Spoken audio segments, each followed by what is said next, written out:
current program and the new program. Again, this is just advice to the committee, and then the committee only makes advice to the legislature.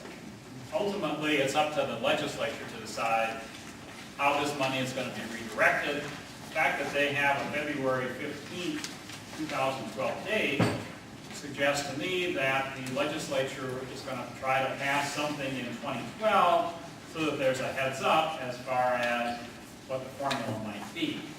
But I suspect that could be very contentious, especially if there's a huge reallocation during the 2012 session, because we do have an election coming up between 2012 and 2013, and they don't really need to make this decision until 2013. So my expectation is there will be some effort to reach a compromise solution to this in 2012, but ultimately it's the 2013 legislature that's going to set the budget for 14 and 15. Homestead market value credit.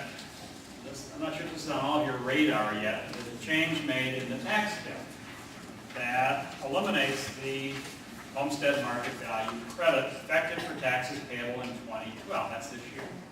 So, homestead market value credit, just a little refresher. Right now, that's 0.4% of the first $76,000 of market value minus 0.9% of the market value over $76,000. Maximum credit is $304 per household for a $76,000 household. It kind of phases out as you have higher valued homes, and it provides $57 million of money to school districts right now. So that's repealed. To neutralize the impact of the credit repeal on homeowners, a portion of each homestead's market value is going to be excluded in determining net tax capacity-based taxes. So we're assuming we're going to get new ANTCs certified to us by the Department of Revenue.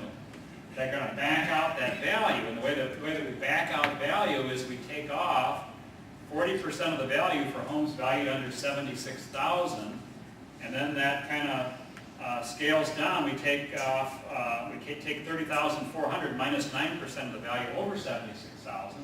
So homes that are valued over $413,000, there's no net change for. So the bottom line is we're trying to reduce the value of the homestead property in order to offset the loss of the credit, and that spreads the taxes to other properties. So the commissioner is directed to adjust tax rates and equalizing factors for levies based on ANTC to neutralize the impact on education aids and levies. So we've got X number of dollars appropriated for debt equalization aid, for example. Well, that's how much money we have. We're going to have a lower ANTC, so that would normally mean more equalization aid, right? Well, then we have to lower the equalizing factor so we spend the same amount of money that's in the budget. So between now and September, we've got to figure out how that's all going to work out. We're kind of in early discussions with the Revenue Department about getting data. It's just been too early to know. This will not impact referendum market value-based levy. So your referendum levy is not affected by this. It's just affecting tax capacity-based levy. Career and technical education levy is another area where we've got some work to do before we calculate our tax levies. So what the bill says is that beginning this year, we're increasing the career and tech levy to the greater of $80 times your ADM in grades 9 through 12, or 35% of approved expenditures. So it used to be lesser of $80 times ADM in grades 10 through 12, or 25% of expenditures. But the legislature had a zero levy target for the K-12 bill, and it basically took whatever the net savings were from other changes and said, okay, we're capping the career tech levy based on what the savings were from other parts of the K-12 bill, so they could go home and say they didn't do anything to increase school taxes, even though on the previous page we know there's a $57 million increase. But that happened in the tax committee, not in the education committee. So, but the bottom line here is that when we calculate the levy based on the new formula, it generates about $19 million, just based on the ADM. So the law says that in the event that we don't have enough money, we're supposed to prorate that 35% factor down. But even if we prorate that to zero, we still have a $19 million levy. So we're going to have to deal with some sort of a letter from the chairs on how to handle this, because we can't get down to the $17 million levy. So you'll have to stay tuned in terms of how that will change. That's what happens when you're doing stuff in the middle of the night.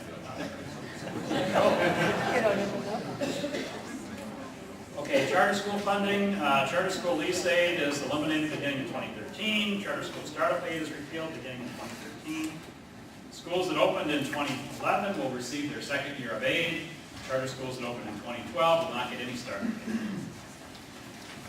Special ed funding. The legislative bill initially would have cut the growth rate. One of the governor's top priorities was to maintain the growth rate for special education.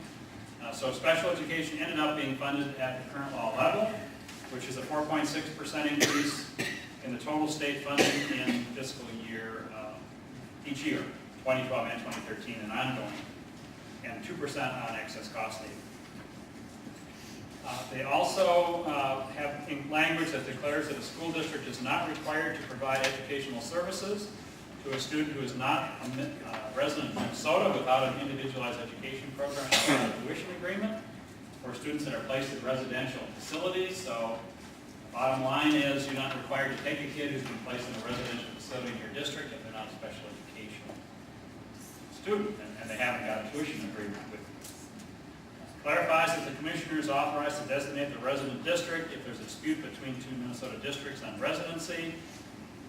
It allows a parent to submit an application for an eligible child with disabilities to go to the Minnesota Academy for the Deaf or the Academy for the Blind for a 60 to 90 day trial placement. And there's some rules around how that would work.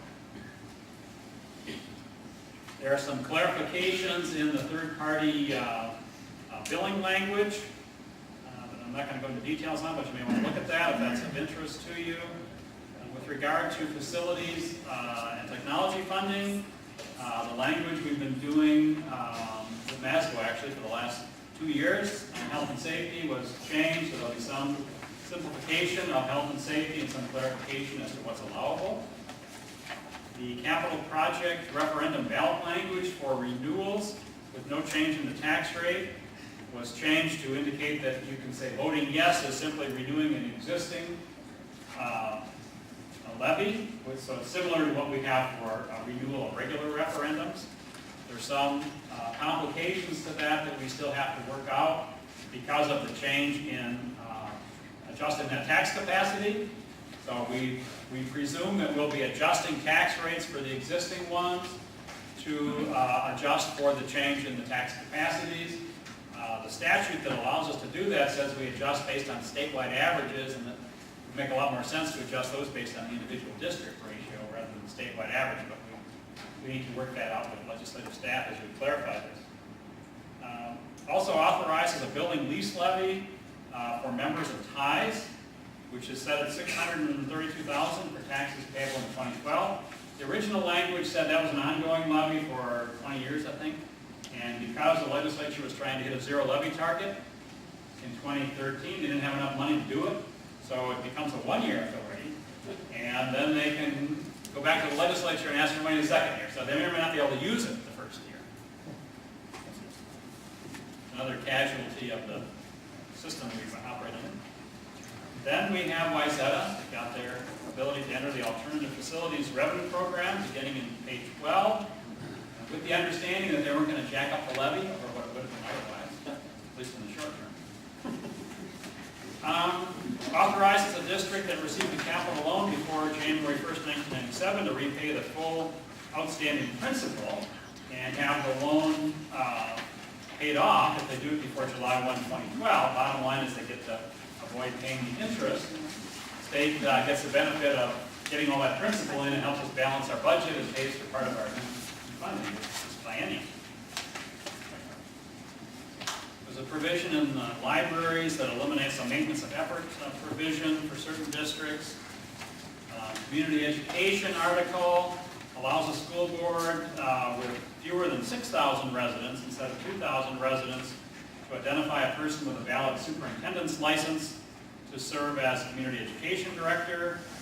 Deleted the authority for a person with a principal's license to serve as community education director, but it grandfathers in principals who are serving as a community ed director on June 1st, 2011. And also reduces the ABE program growth factor from 3% to 2%. In the area of transportation, there's language that broadens the school district's transportation authority for students attending area learning centers to allow districts to transport those students between buildings if there's space available on an existing bus. It includes transportation of students for curricular field trips on a bus that has a power lift. Includes that in the special ed transportation category, which means that there would be funding under the special education aid formula for the cost of those routes. It deletes the opportunity for districts to use a cost per hour or a cost per route for allocating transportation costs among categories. There were very few districts using that anyway. And it does authorize an exemption from the standard cost allocation methodology for transportation for certain districts that contract if they bid their contract separately for regular and excess, special ed, and non-authorized transportation. If they get bids from more than one vendor on those categories, and if the cost per mile does not vary by more than 10% among categories. This was something that was pushed pretty strongly by Dave Peterson from Paul in the past few years to try to have a little more flexibility in the allocation methodology. State agency budgets, the department was cut 5%, $991,000 each year, which is the governor's recommendation. That means we'll continue to scale back the services we provide to school districts, although not nearly as drastically as what happened in legislative bills. There was also a cut 5% to the Perkins Center for Arts Education, and a cut of $309,000 to the state academies, which offsets some savings they are getting from basically closing up their food service operation and doing some contract. Now, a reminder from 2010, bad information coming back to haunt you again this year, just in case you didn't have it on your radar already. As you know, the pension bill 2010 does increase employee and employer contribution rates for various public employee pension programs, PERA. The rate went up starting January 1st. For TRA, the rates are going up starting July 1st. This chart shows you the changes in the rate, so hopefully you've already got that factored into your budgets, but if not, just serves as a reminder that there are always changes coming. Levy limitation and certification deadline. So the department lost about 3 weeks worth of work as a result of the shutdown. And we always, as you know, are operating on a shoestring in terms of calculating levy limits. Quite often we're getting them done on September 7th, so it's due on September 8th. So we're thinking that there may be a 1 to 2 week delay in getting levy limitations out to school districts. As we work with our IT staff, we are told that it will be after August 15th before we will have the summer levy system up and running for purposes of entering data. So probably sometime in late August before you'll be able to enter data on the summer levy system. I think we're going to be doing some alternative procedures for getting secondary vocational for technical expenditures in. We're planning to add that to summer levy. There may be some changes in how we get information on revised bond schedules. Again, because the computer systems just simply aren't coming up as quickly as we would like to get that done. We are exploring some options with the Revenue Department for delaying the September 30th certification deadline. We're not sure if we'll be able to do that or not yet. There is a provision in current law that allows the county auditors to move the deadline back a week. And if nothing else, hopefully we will send something out encouraging them to do that for school districts this year. But there is some kind of generic language in the tax bill which may give us some more flexibility. So we're working with Revenue to get another week out of that. The bottom line is don't plan to schedule a board meeting in early September for levy certification. And I think in talking to MASBO, we're looking at moving the date back to the levy certification conference. I know back years ago when I was doing levy sheets, there were years when we would just give you a blank sheet of paper and say, oh, this is kind of what we have. We don't have numbers for you yet, but this is what it looks like. We don't want to do that again. So we will, I think, be working with MASBO to try to move that date back until that's time that we're pretty sure we'll have the actual forms. So that is pretty much it. But one thing I want to say is we will have detailed